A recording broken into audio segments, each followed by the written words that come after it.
Salam, hər vaxtınız xeyir olsun, dəyərli izləyicilərimiz. Bugün biz dilimizin qorunmağından danışacağıq. Azərbaycan dilinin qorunması. Əlbəttə ki, bu bizim hər birimiz üçün maraqlıdır, maraqlı olmalıdır. Çünki dil bilavasitə milləti, toplumu var edən əsas faktor rolunda çıxış edir və əlbəttə ki, tutduğu mövqedən asılı olmayaraq hər birimiz dilimizin qorunmasında bir vətəndaş məsuliyyəti daşıyırıq. Qarşıdakı zaman kəsiyində də müsahibimlə bu mövzuda söhbətimizə davam edəcəyik. Müsahibim Azərbaycan Milli Elmlər Akademiyasının Nəsimi adına Dilçilik İnstitutunun Monitorinq və Lingvistik Təhlil Şöbəsinin müdürü, filologiya elmlər doktoru, professor Sevinç Əliyevadır. Sevinç xanım, xoş gördük sizi. Xoş gördük. Dilimiz, mən qısaca qeyd etdim, əslində bilirsiniz, dilimiz bizim üçün prioritetdir. Yəni, bütün Azərbaycan dövləti üçün Azərbaycan Prezidenti İlham Əliyev də hər dəfə çıxışında dilimizin qorunmasında hər bir vətəndaşın üzərinə düşən məsuliyyəti qeyd edir və eyni zamanda bu dilin 50 milyon Azərbaycanlının dili olduğunu vurğulayır. Əslində, bu tezislərdə bizim hər birimizin üzərinə çox ciddi məsuliyyət qoyur. Tamamilə razıyam. Əvvəla dəvətiniz üçün təşəkkür edirəm. Dilimiz həmişə aktualdır. Dilimiz ətrafında müzakirələr hər birimiz üçün maraqlıdır və maraqlı olmalıdır.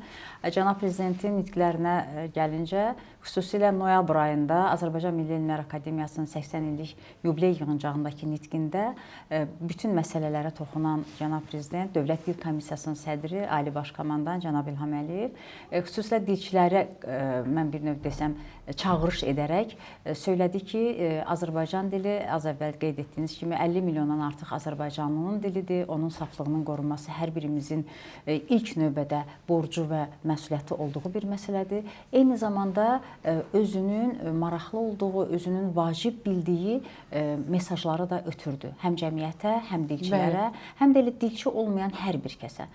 Bir də yanvar ayında yerli televiziyalara verdiyi müsahibədə Cənab Prezident yenə də Azərbaycan dilinin qorunmasının vacibliyini vurğuladı. Qarşıda duran məsələlərdən danışdı. Burada xüsusilə də medianın rolunu vurğulamaqla... Bəli, biz də danışacağıq o barədə. Bəli. Əlbəttə ki, əslində Azərbaycan Prezidenti İlham Əliyevin özünün Azərbaycan Dil Komissiyasının rəhbəri olmağı cəmiyyətə verilən çox ciddi mesajdır. Bu bir mənalı şəkildə belədir.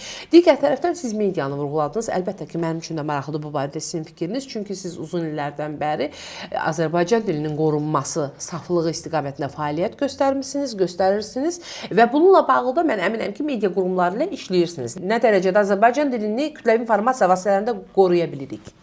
Əslində 10 ildən apardığımız monitorinqlərin nəticələrinə əsasən deyə bilərəm ki, konkret dil faktlarından çıxış edərək deyə bilərəm ki, bu həmişə aktualdır və dil çox gözəldir. Azərbaycan dili çox zəngindir. Türk dilləri ailəsinə mənsub olan, özünün zəngin inkişaf tarixi olan dilimiz çox gözəldir, zəngin lüğət tərkibinə malikdir. Amma ilk növbədə aparıcılarımızın üzərinə ciddi məsuliyyət düşür. Çünki aparıcılarımız həm dili təbliğ edir, həm dili təqdim edir, həm də bugün Azərbaycan dilinin mövcud vəziyyətini öz nitqləri ilə, öz üslubları ilə qoruyurlar. Həm qorumağa çalışırlar, həm də təqdim edirlər, öz nitqlərində təqdim edirlər. Radio aparıcıları iki qat məsuliyyət daşıyır, çünki burada vizual görüntü yoxdur. Burada yalnız biz onların səsini dinləyirik, səsini eşidirik. Artıq o səsə köklənirik və istər-istəməz həm məzmuna varırıq, həm də onların, aparıcıların nitqində ya Azərbaycan dilini bir daha sevirik, bu dilə bağlanırıq, ya da çox təəssüf edirik ki, niyə bu gözəl dildə danışmaq hər kəsin məsuliyyətindən irəli gələn bir məsələ deyil.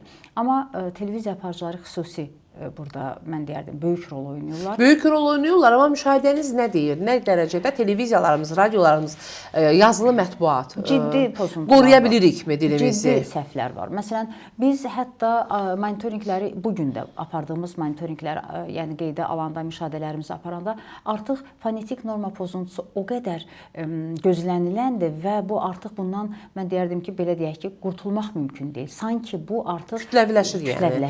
Biz dünyanın bir parçasıyıq və sosial media, sosial şəbəkələr körpəlikdən tutmuş böyüyə qədər hər kəsin həyat tərzinə çevrilibdir. Bax, anormal halların, əksər hallarda anormal halların tüğyan etdiyi bax bu vasitələrdə dilimizi necə qoruyacağıq? Məsələn, mən fikrinizi yönəltmək istərdim ki, 9 aprel 2013-cü il tarixli sərəncamda, Cənab Prezidentin imzaladığı sərəncamda Azərbaycan dilinin qloballaşma dövründə zamanın tələblərinə uyğun istifadəsinə və ölkədə dilçiliyin inkişafına inkişafına dair proqram. Belə bir proqram imzalandı. Orada da kütləvi informasiya vasitələri qarşısında, konkret qurumlar qarşısında məsələ qaldırılırdı və orada həmin dövrdən başlayaraq bütün ali məktəblərin bütün ixtisaslarında, yəni təhsil alan tələbələr üçün nitq mədəniyyəti fənni tədris olunmağa başladı. Bu onu deməyə əsas verir ki, deməli öz sahəsindən asılı olmayaraq, ixtisasından asılı olmayaraq hər bir tələbə, hər bir gənc gələcəkdə artıq Azərbaycanın belə deyək də müxtəlif sahələrində özünü sınayacaq kadr Azərbaycan dilində mükəmməl danışmağı bacarmalıdır. Çünki bu dil məsələn istənilən sahənin mütəxəssisini o sahəyə yaxşı bələd olmasının birbaşa ilk növbədə göstəricisidir. Biz yaxşı danışa bilmiriksə, sahəmizin sirlərini, sahəmizin özəlliklərini, özünə məxsus xüsusiyyətlərini ifadə edə bilməyəcək, aça bilməyəcək. Ona görə də hər bir kəs düşünməlidir ki, ilk növbədə öz doğma dilində, ana dilində, Azərbaycan dilində mükəmməl danışmağı bacarmalıdır, amma bunun bir sıra səbəbləri var. Bu bir məsuliyyətdir və hər kəsin üzərinə tutduğu mövqeyə uyğun olaraq o məsuliyyəti daşımağa məcburdur. Belə deyək. Bəli. Amma çünki Azərbaycanlıyıq. Amma burada dilimizin qorunmağında bilavasitə məsuliyyət daşımağa məcbur olan yox.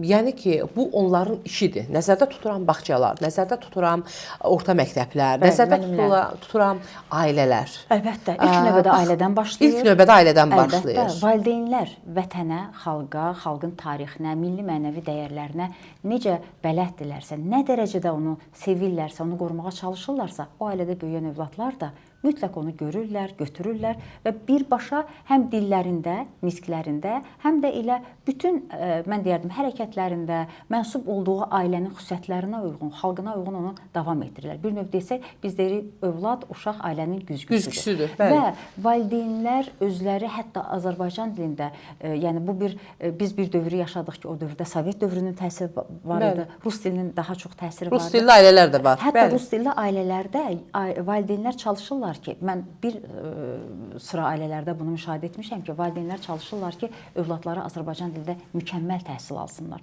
və artıq burada məsuliyyət bağçaların daha çox orta məktəb müəllimlərinin üzərinə düşür. Deməli, ailədən gələn sevgi, dil sevgisi, biz bəzən deyirik ki, hörmətli Mətanət xanım, bu sevgi sonradan yaranmır. İnsan bu sevgi ilə doğulur. Bu sevgi bizim ruhumuzda olur, bu sevgi bizim qanımızda olur və dilimizdə gedən prosesləri də izləyəndə adam hiss edir ki, sən yaxşı vətəndaşsan, buna anındaca müdaxilə etmək istəyirsən, yoxsa laqeyd yanaşırsan. Bu bütün sahələrdə özünü göstərir və büruzə verir. Sonra dediyiniz kimi bağça müəllimləri, sonra orta məktəb müəllimləri və bizim müəllimlərimizin daha çox qismi də qadınlar olduğu üçün ilk növbədə anadan bu dil sevgisi gəlir, sonra bağça müəllimləri. Yəni yenə də qadın üzərinə düşür böyük məsuliyyət. Yer gəlmişkən biz əlbəttə sizinlə bilirsiniz ki, 21-ci yüzyılın qadını proqramındayıq. Və yəni ana dilinin qorunması da hər bir xalqın əslində, tək bizim yox elə, hər bir xalqın qadınından, qızından, anasından başlayır. Bu baxımdan bəli, siz qeyd etdiyiniz kimi anaların üzərinə böyük məsuliyyət düşür. Azərbaycan qadını bugün dilimizin saflığının qorunmasında rolu necədir və bu rolun öhdəsindən gələ bilirmi? Bəli, bugün hələ də öz övladına laylay deyən analar var. Yəni layla ilə övladını yatızdıran analar var. Mən bunun dəfələrlə şahid olmuşam. Çünki bizim dilimizin gözəlliyi həm də şifahi xalq yaradıcılığındadır.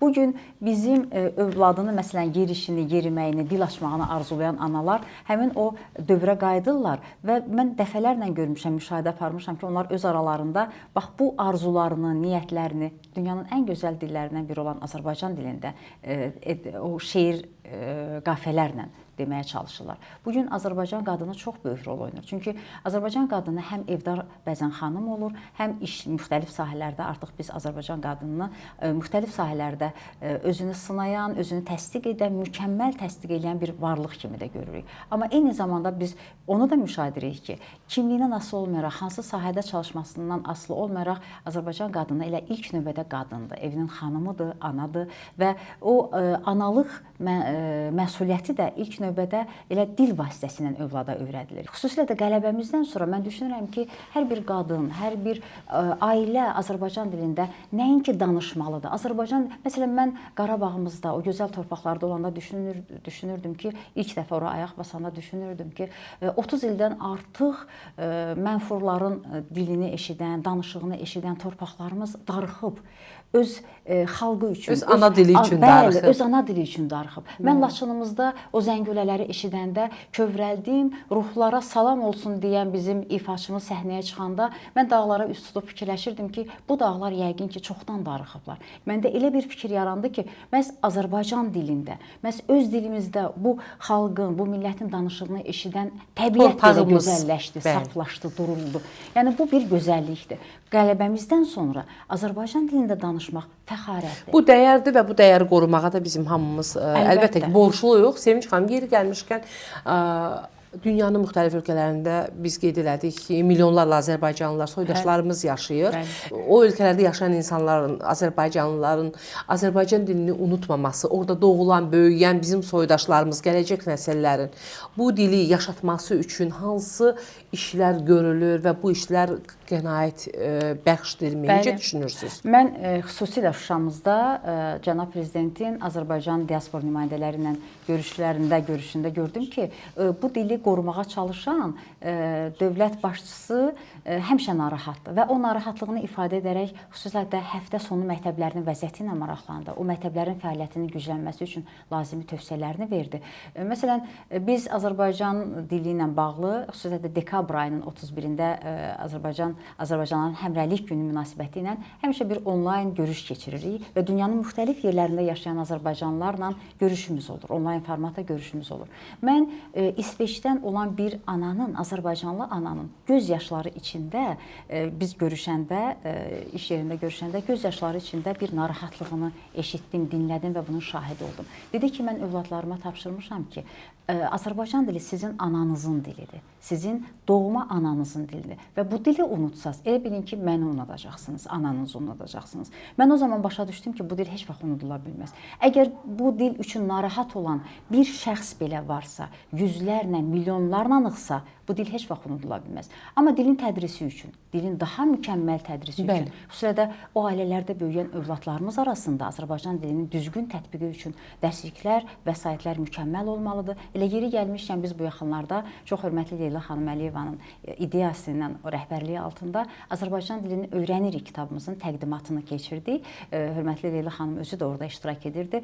Orada da biz bir daha şahid olduq ki, bu ictimaiyyət qarşısında, bu diaspor nümayəndələrimiz arasında necə böyük sevgi ilə, sevinclə qarşılandı. Və onlar artıq bu kitabın, mükəmməl kitabın, mən deyərdim doğrudan mükəmməl kitabın nəşrini, tirajının çoxalmağını arzuladılar və biz düşünürük ki, dünyanın müxtəlif ölkələrində yaşayan azərbaycanlı ailələr üçün biz o kitabı əlçatan edəcəyik və onun tədris olunması üçün müvafiq şərait yaradılacaq. Bax, bu da onu deməyə əsas verir ki, 50 milyondan artıq azərbaycanlının dili olan mükəmməl, zəngin dil həmişə düzgün tətbiq olunmalıdır, düzgün tədris olunmalıdır. Dərsliklərimizə biz həmişə diqqət etməliyik. Sevinç xanım, sizə təşəkkür edirəm. Çox sağ olun. Zaman ayırdınız, gəldiniz və çox da maraqlı müsahibə verdiniz. Minnətdaram sizə. Çox sağ olun. Bu qədər, bəli, 21-ci yüzilin qadının proqramının qonağı Milli Elmlər Akademiyasının Nəsim adına Dilçilik İnstitutunun monitorik və lingvistik təhlil şöbəsinin müdiri, filologiya elmlər doktoru, professor Sevinç Əliyeva idi. Dilimizi sevmək və yaşatmaq arzusu ilə sizdən ayrılırıq. Salamat qalın.